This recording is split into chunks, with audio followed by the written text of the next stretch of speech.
আসসালামু আলাইকুম দর্শক, সময় যত গড়াচ্ছে তত বেশি শঙ্কা জাগছে যে কোনো সময় মার্কিন ঘাঁটিতে হামলা করতে পারে ইরান। এমনই সতর্ক বার্তা জারি করেছে মার্কিন যুক্তরাষ্ট্র স্বয়ং।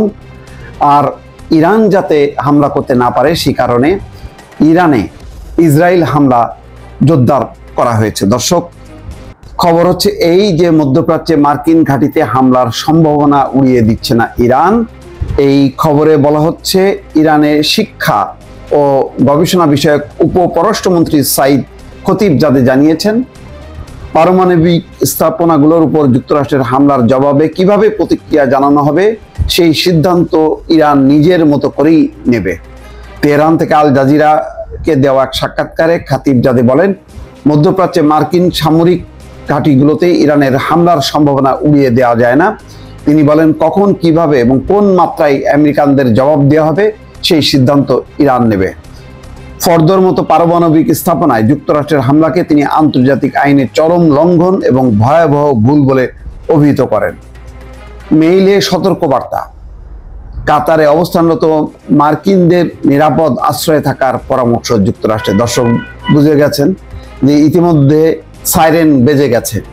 কাতারে অবস্থানরত যুক্তরাষ্ট্রের মার্কিনদের সতর্কবার্তা পাঠিয়ে নিরাপদ আশ্রয়ে থাকার পরামর্শ দিয়েছে দেশটির দোহায় অবস্থিত যুক্তরাষ্ট্রের দূতাবাস।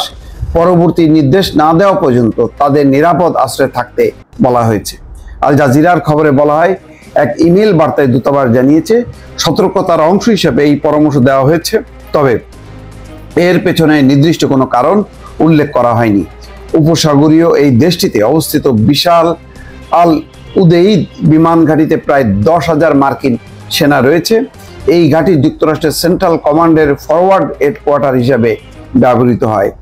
মধ্যপ্রাচ্যের সব অনেকগুলো ঘাঁটি কুয়েত, কাতার, সংযুক্ত আরব আমিরাত এবং সৌদি আরবে, এগুলো দিয়েই সে মধ্যপ্রাচ্যকে নিয়ন্ত্রণ করে।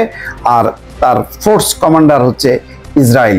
ইসরায়েলকে নির্দেশ দেয়, ইসরায়েল যুদ্ধ শুরু করে, পেছন থেকে মার্কিন যুক্তরাষ্ট্র সেই হামলায় বা সেই আক্রমণে যুক্ত হয়। কেন হামলা করেছে আবারও ইসরায়েল? ফর্দো পারমাণবিক স্থাপনায়, যেখানে ইতিমধ্যেই মার্কিন যুক্তরাষ্ট্র বিশাল আকারের বিস্ফোরণ ঘটিয়েছে, তারপরও কেন হামলা করেছে সেখানে বলা হচ্ছে ইরানের ফর্দো পারমাণবিক স্থাপনার কাছে হামলা চালানোর কথা নিশ্চিত করছে ইসরায়েলের সামরিক বাহিনী।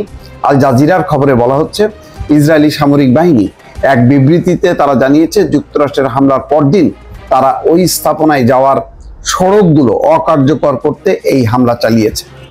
এর আগে ইসরায়েলি সেনাবাহিনীর রেডিও একটি নিরাপত্তা সূত্রের উদ্ধৃতি দিয়ে জানিয়েছিল, সরকারি স্থাপনাটিতে নয় বরং ফর্দোর দিকে যাওয়ার একটি সংযোগ সড়ক লক্ষ্য করে হামলা চালানো হয়েছে।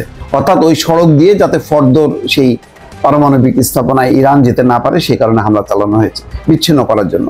উত্তর পশ্চিম ইরানের কোম শহরের উত্তর পূর্ব দিকে প্রায় 30 কিলোমিটার দূরে অবস্থিত ফর্দো পারমাণবিক স্থাপনাটি ভূগর্ভে নির্মিত। যুক্তরাষ্ট্রের স্থানীয় সময় শনিবার রাতে ফর্দো সহ ইরানের 3টি পারমাণবিক স্থাপনায় হামলা চালায় ওয়াশিংটন। ফর্দোতে হামলায় মার্কিন B-2 বোমারু বিমান অংশ নেয়। দর্শক, এই হচ্ছে খবরাখবর। খবর আসছে, সময় যত বাড়ছে তত বেশি এই সংক্রান্ত খবরাখবর আসছে। নিশ্চয়ই সেই খবর এবং সাথে কিছু বিশ্লেষণ আপনাদেরকে জানিয়ে দেবো। ভালো থাকবেন, আল্লাহ হাফেজ।